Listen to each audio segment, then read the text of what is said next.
The Bionicle universe has a large variety of weapons, so while I was journeying through the vast jungles of BS1 to prepare for this list, I discovered a plethora of powerful, unique and rather odd candidates for this list. So, without further delay, these are the top 10 Bionicle weapons. At number 10 we have a recent favourite, the Stormerangs, or Jetarangs depending on what Bahatu's using them for. These weapons were released in the 2015 winter wave with Bahatu, Master of Stone, and quickly proved their worth with their double functionality. When thrown, the Stormerangs move incredibly quickly, generating sandstorms along their path. Bahatu can also attach them to his feet, allowing him to move incredibly quickly. The Jetarangs were definitely one of the most interesting of the 6 Toa's weapons. At number 9 I bring you the Eccentric Roth. Probably one of the more intriguing weapons I've found, and another ingenious invention created by the Vortex. It's a hollowed out rock that's filled in with sticky protodermis, and when thrown, it cages the target, and depending on the amount of protodermis, the target will be immobilized for at least an hour.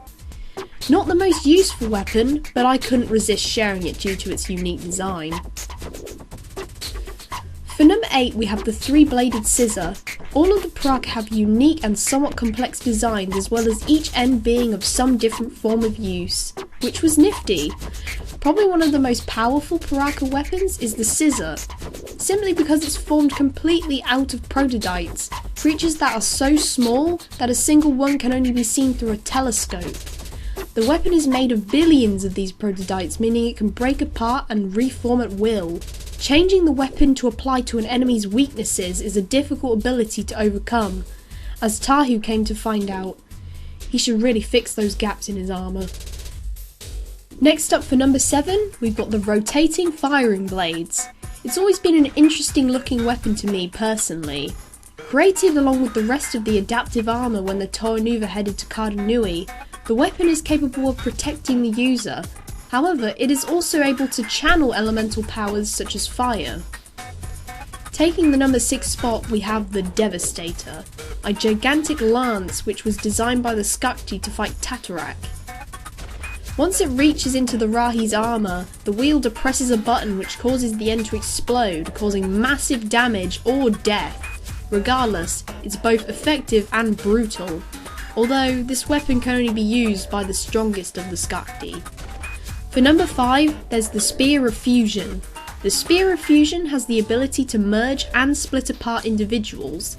The first record of the spear being used was when a Dark Hunter used it on 2 Toa, merging them together to create the Dark Hunter prototype. This weapon has fallen from one hand to another until Jala finally destroyed the weapon during a confrontation with its last owner, Vizon. Number 4 is the Lightstone Rifle. This rifle is another use of using prior cannon. Another example would be Protodermis being used in several forms throughout the universe. The rifle's ammo is lightstones, which already existed in the universe as a light source. I know, I'm surprised too.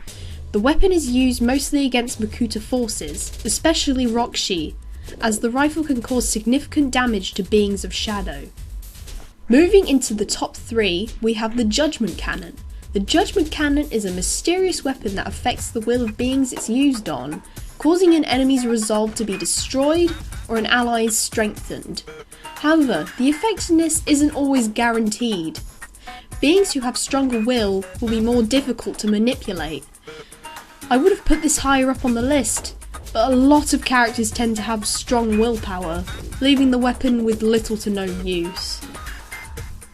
For the runner-up, we've got the Earth Claw. This weapon isn't simply just a claw. It can also transform into a hand, shield, drill, and even a jackhammer. It's the Bionicle equivalent to a Swiss Army knife. This weapon was crafted by one of the Toa teams who first went to Zaya, and one member of the team was amazed by the weapon craft of the Vortex, and suggested they learn to make weapons similar to theirs. The Toa team couldn't disagree any more with the lone Toa, and the conflict caused the Toa of Earth to leave. But as he came to find out, the Earthclaw just isn't that handy against a moving mountain, and was devoured by it. However, his claw was left behind to be later manufactured by the very Vortex who helped him make it. And at that special number 1, we've got the adaptive armour that was used by the Toanuva and Kardanui. The armour has the ability to adapt to the environment that the wearer is in. This proved useful as one half of the Nuva went up high while the others went down into the swamps. This armour can supposedly change and shapeshift into anything that will protect the user. That's a pretty neat ability no matter what situation you're in. But those are just our thoughts. What are yours? Post your top 10 Bionicle weapons in the comments section below, and be sure to continue the discussion on the TTV Message Boards at board.ttvpodcast.com. As always, you can catch our content on Vessel a week early as a paid subscriber over at vessel.com/the TTV channel.